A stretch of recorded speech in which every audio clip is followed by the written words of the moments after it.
Right, well, final day of the TMS Foram Nano Conference. I'm here with Michael McKnight and Dr. Cherry Newsam, newly appointed doctor. Congratulations. And what have we really seen today? Well, today we've had a little bit more of nano talks, which has been nice. We've had both Mike and Cherry chair the second and last session as well. So how did you guys find chairing the sessions? It was good. Never done it before. No, it was my first time as well. Oh, okay. A bit nerve-wracking, or? A little bit. A little bit, yeah. But it was, I quite enjoyed it. Yeah, me too. Once you get into it, it was good. Good, Yeah. good. So, on that topic, why don't we introduce ourselves a little bit? So, we'll start with Mike. Yes, sure. So I have been currently work at CGG, or Robertson, as other people know it.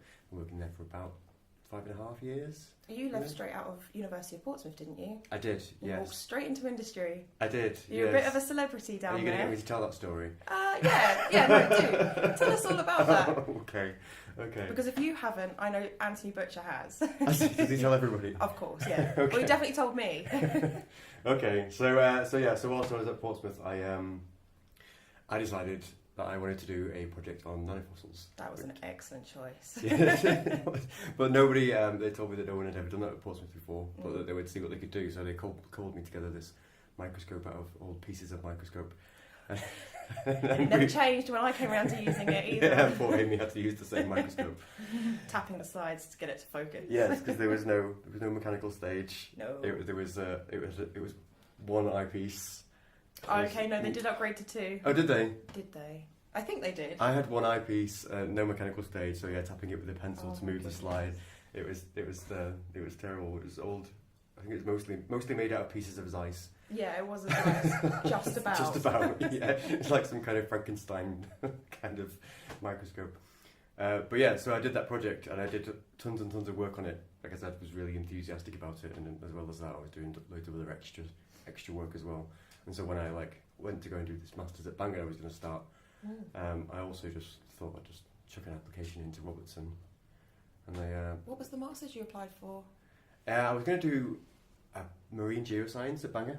Oh, okay. Yeah, so I'd already spoken to the Di Hughes, his name was.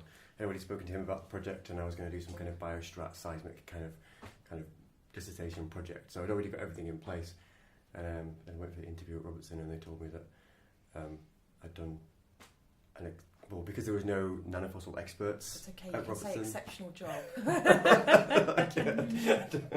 You interviewed that well, they went, we're going to create you a job. Well, basically, yes. And But 5.5 years later, you're still there. Yeah. Which is That's great. it. And how do you find it at CGG? How do you find working in an industry, going from like an academic kind of realm? Yeah, it was. Well, it's really good in that you get to see so much material. Like there's just an unbelievable amount of material that just comes across your desk. And like at Portsmouth, they used to say the best geologist is the one that's seen the most rocks. And if that's the same is true of micropaleontologists, then working in industry is definitely a valuable experience for anyone that wants to do micropaleontology. So I would recommend it. Okay. Yeah. So have you got any advice for anyone that wants to go into industry? Like what can we or those people prepare for?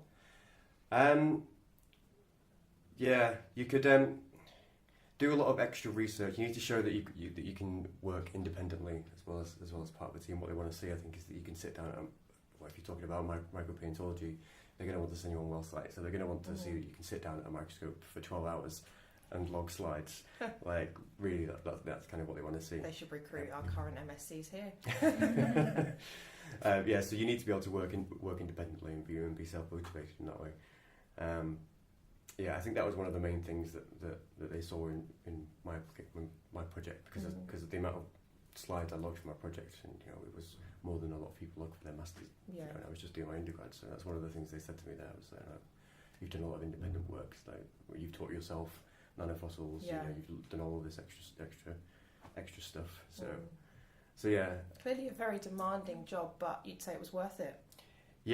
Yeah, but I'm also a very demanding person, to be honest. So I think I suited the job well. Like I expected them to push me and test me, and that's good. I think that's a really good way to be, and you want to push your employers as much as they want to push you. So, and it's clearly worked. You've been there a while. Yes. So. Yeah. I've done a lot of good stuff whilst I'm there. So yeah, but I would recommend it to for anyone that wants a career in micropalaeontology. Oh, wonderful. And we also have Cherry here with us. Hello. Hello. So tell us a little bit about you and your background. So I did a geology degree, and Okay. Where did you do that? at Leeds. Okay. And enjoyed the paleontology side of things, but didn't just want to be a curator, which is what I thought might happen if I went more macro.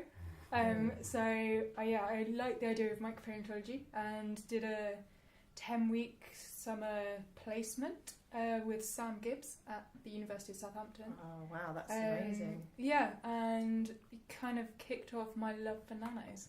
And I've been doing it for, 6 years now? Well, Samantha Gibbs has done a lot of work on PETM, nanofossils, right? Yeah, so that's what I was working on, PETM. Oh, great. Looking at the size differences and thickness of the pelagicus liths through the PETM interval. Oh, wonderful. Yeah. And most recently? Most recently, Your my research. And then, so after that I went to UCL and did a master's and focused on Middle Eocene nanofossils as my dissertation project, and stuck with Middle Eocene for my PhD. So I've been doing the Eocene for a long, long time. You couldn't get out of it, really. Yeah, I know. Once you're there, you're stuck in it. And how do you feel your projects do you feel like there are similarities or differences between your Eocene projects in nanofossils? Yeah, definitely. So for my my master's project, I was focusing on a record where we already had the Foram and radial area data, so it was adding the nano component to it. How exciting. And it was a kind of a lesser event that people don't know as much about, so that was kind of new and innovative research. And then my PhD has been obviously a new site. Yes. So yeah, really working from scratch with no isotopes or any kind of other records. But it's on sort of better studied intervals. So. Okay, so you didn't just exclusively do the Tanzania sites, or was it mainly just using? No, I did North Atlantic sites. So my main focus was sites just off the coast of Newfoundland. Okay. Which were drilled just as I started my PhD. So perfect timing. Yeah, pretty much. Yeah, for the project. What I'm finding so interesting is how similar our projects are. So obviously my locality is in Indonesia, so low latitude. But seeing your talk today, I actually brought my own results up, and I was looking at them going, they're identical. Yeah. So slots in. Yeah, it's incredible. And also, collecting your samples right at the beginning and waiting to just get my next samples as well. Yeah. Big things. Yeah. So how have you both found the conference? Yeah, it's been really good, I think. It's been a nice mix of nano and micro, I feel. Oh, see, I wouldn't say that. Oh, you wouldn't? I'd say the nano department's been lacking a little bit this year. Well, really? Yeah, a little bit. Okay. Yeah. There was a lot of benthic forams yesterday, and planktics as well. Yeah. It's not the end of the world. I mean, it's still interesting talks. I think I just like all micropalaeontology, so Yeah, you're biased. Cherry, what did you think? I actually thought today was a really good day because we had a mix of more sort of it was more paleoceanography based, which is more my area of research. Yeah. So I guess I understood a bit more as to what was going on. Got a bit lost at points with the benthic forams yesterday, but no, it's been a good conference. It's the first one that we've both done as nanofossil representatives, me and Mike. Yes, so that's great. Yeah, and last. Yeah, because I'm off the committee as of November. Yeah. Is this because you're going away on this IDP day? No, I've just been on it for 3 years, so my time is due. Yeah. So. Yeah. Is that under TMS? Yeah, I've been on the TMS committee for 3 years now. Yeah. So, And so why are you leaving the committee? Oh no, I'm not leaving the committee. No, you're not staying on. I'm staying on. I'm staying on. So you definitely could chair next year. Oh yeah, you definitely will. Well, yeah. Depending what we do. Yeah. Good. Yeah. So what's been your favourite part of the conference? Ooh, good question. Conference dinner. It's pretty good last night. That was really good How actually. did you do in the quiz. How was the quiz? Mike was in the second team. Yeah, our team Absolutely brilliant. I was sat right next to him and got put in possibly the losing team. Really? We were terrible. We found extra things wrong with the pictures and everything, and That's it was. good. Extra things wrong with the pictures. Tell me a bit about that. Yeah, well, one of the quizzes was to spot the difference. Okay. So, and there were 4 things wrong with it apparently, but our team was very kind of Precise. Yeah, we were being really Meticulous, shall we yes, say? yes, and we were like, well, technically this is wrong with it too, and technically this is wrong with a different too. So you're basically an overachiever, is what you're saying. Well, in all aspects. Obviously, I wasn't the only one on the team, so it was definitely a team effort. But we came second against the people. So you were both in the same team? No. Oh, you weren't? No, we were sat next to each other, but in different teams. I see. Right. And how did your team do? Terribly. Oh, absolutely who was terribly. on your team? It was me and Sarah and Sam, so Coccolith people, and then we had Jan. I think that's how you say his name. Yeah. From Poland. Yeah. Oh yes, he gave a talk as well on the first day, I think. Yes, I think he did. I know he had a poster. Yeah, he did a talk as well. Yeah. Okay. Oh, was it? Oh, am I thinking of the poster presentation. the elevator speech? Yes, that might. Elevator Yeah. pitch. Yeah. But the conference was good. Well, you went out for Indian? Yes. Yeah. Yeah, it's good. So you're not a personal fan of Indian food. I just never quite got round the spiciness. But then some people were like, "Oh, I was worried it'd be spicy," and it wasn't. Yeah, it wasn't too spicy. And you kind of have to when you're in Birmingham, don't you?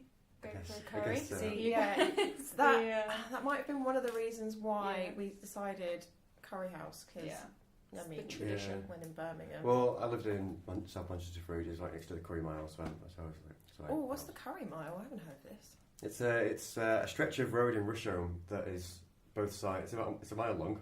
And really? Both sides are just full of curry houses. Okay. It's really great places. And to did you eat go there. to every single one? No, there are too many. Oh, really? There are too many. Did you at least have a favourite? Yeah, but I can't remember the name of it. Began with an S. I could walk you to it if we were in Manchester. That would do. I could go to it, but I can't remember the name of it now. And did you have anything like that in Leeds? Or Southampton? Or UCL? Curry Mile. I don't know. Closest I've come to that is probably Brick Lane.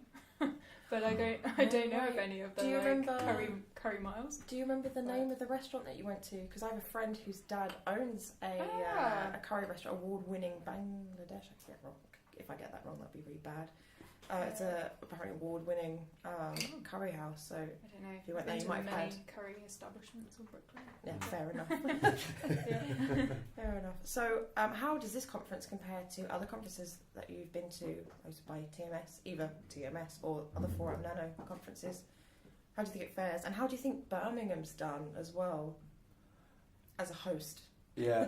I think it's really good here that we've had sort of the two organisers have been Kirsty and Tom, who both have a Nanno and a Foram background, because that just gives a bit of input from both sides of the committee, the group. So that's been really good. And previous TMS conferences, the last one I went to was in Plymouth. Which was really good. Maybe slightly harder to get to because it's like in the middle of nowhere. That was not last year, but the year before, so 2015. Wonderful. And then I went to Prague in 2013. So I kind of do every other year. Yeah, no, we tend to send different people from industry, so I actually haven't really been to any. Well, apart from the AGM that I went to last year, which was good. That was in Lille. Yeah, the AGM's always a good event. Yes, of course, because that's when I met you. Oh, of course it was, wasn't it? Yeah, yes, that was a funny occurrence. Actually. Yeah, because I think we met in Belgium when we were on the conference dinner, which is basically conference Belgium beer. Yeah. And I think you noticed my Nannofossil tattoo. Or I don't know, I think I kind of went, "Oh, you're a Nanno person. Oh, there's lacking of Nanno people here." And then it was only till the next day at lunch that I went, "Oh, I know who you are." Oh yeah, you're Mike McKnight. You're the one that people were telling me about in Portsmouth. And then I think you kind of realised. But then I was like, "Oh, I know who you are," because actually Tony was telling me about you when I came down to present to the students. So we kind of already knew about each other before actually formally meeting, which is quite fun. Yeah, it was good. It was good.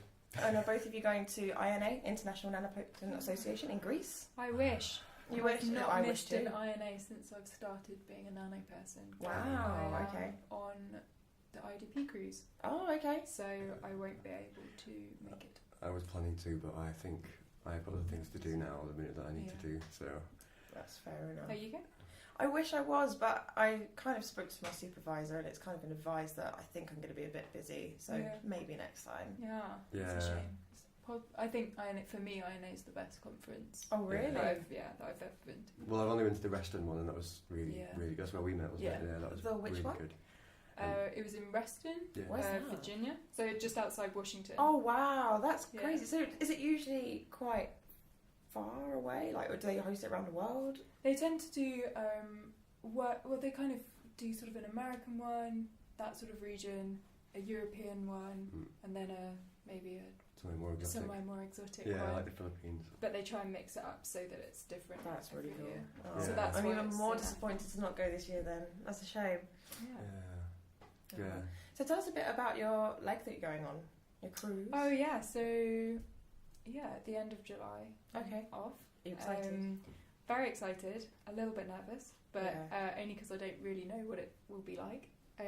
But I've been getting lots of tips from people at this conference who have been on the IDP cruises before. So yeah, we actually had Andrew Henderson on our very first podcast, and he was telling us a bit about IDP expedition experiences and how it's just basically lots of mud. Which I think was the summary out of that. And 12 hours on, 12 hours off, not really meeting your roommate, but then sometimes that's nice because when you get in you just want to sleep. Have a bit of time to yourself. And lots of booze. Yeah, that's what I've heard. So where are you doing the cruise? So we sail from Townsville in Australia. Oh wow, so quite north.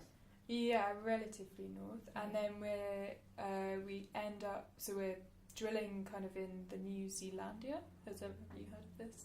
A continent as such. Oh wait, yes. Yeah. And then we kind of on Lord Howe Rise region and in the Tasman Sea, and then we sail round and finish in Tasmania. Wow. So, yeah. That's covering quite a large area. It is a long stretch, yeah. I mean, when you think about the size of the UK compared to the size of, let's say, the eastern coast of Australia, it's considerably larger. Yeah, it is. So how long are you away for? So it's 2 months at sea. Wow, 8 weeks. Gosh. Yeah. Which should be good. Yeah. You don't get seasick, do you? People keep asking me this. I don't really know. Well, you're because fine. I've never done anything like it before. But I've got, my doctor has given me the highest prescription seasickness tablets. And someone was telling me at this conference that the doctor on board gives out these patches you put behind your ear, and apparently that works. Wow. So yeah, if I am seasick, there will be something to save me. Yeah. So what's your responsibility while on board? So I'll be doing the nanofossil biostratigraphy with there'll be a team of biostratigraphers. Yeah. And I'm working with Claudia Agnini, who's the fantastic. other nanofossil worker. But obviously I won't see her much because she'll be on the opposite shift. But we'll be working quite closely together.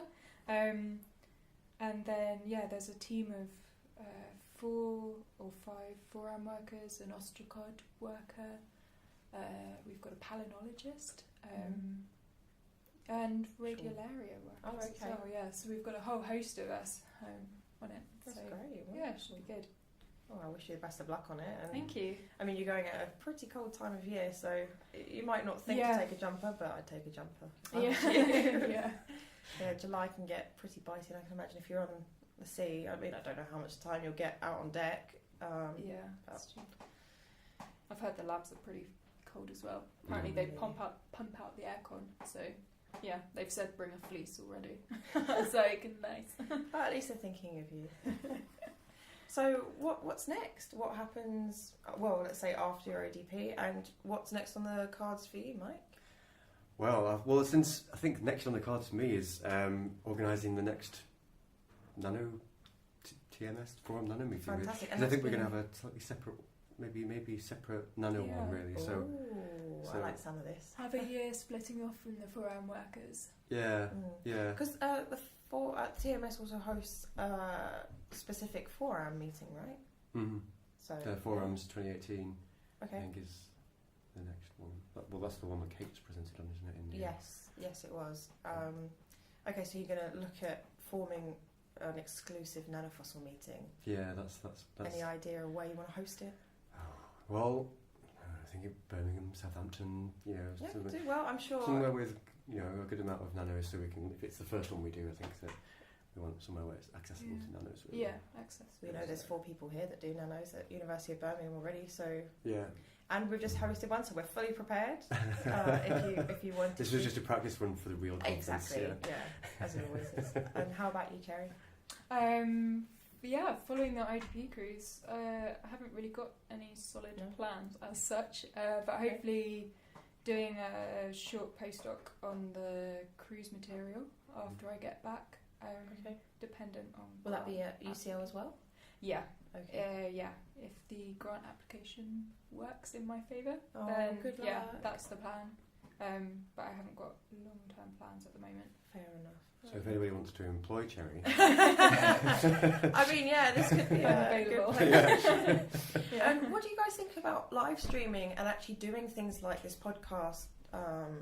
For the conference. Like, have you seen it before in other conferences? Is it a good idea? Do you think we should scrap it all together? What do you think? I've never seen it at a conference before. I've seen a whole host of new things at this conference. I've never seen a Skype talk. That was the first. Yes, actually, I got a email from Liam Gallagher from Network Stratigraphic saying, I'm not at a talk, but I'm watching someone on YouTube giving a talk while they're not there either. So he was like, technology's fantastic. Yeah. So So that was really great that Heather could still present even though she wasn't able to be here. Yeah.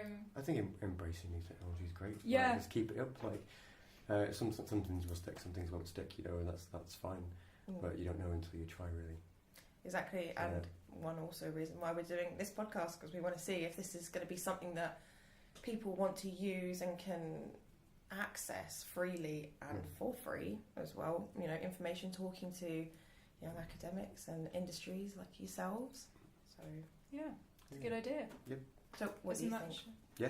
No, I completely. You're agree. totally on board with it. Yeah, absolutely. Oh yay! Yeah. Okay, so we should keep this up. Yes. So if it goes downhill, I've got someone to blame now. Yeah, and it's on record now as well, so Yeah, sorry, I can't. Unless our good sound technician Jack cuts it out. It's fine, he just gave me a look. Okay, guys, well, it's incredibly hot in our small little room. Yep. We might just add to the audience that we are actually currently surrounded by microscopes. We're in the University of Birmingham's postgrad microscope room upstairs, and I think today's the record for the hottest I heard that. June heat wave.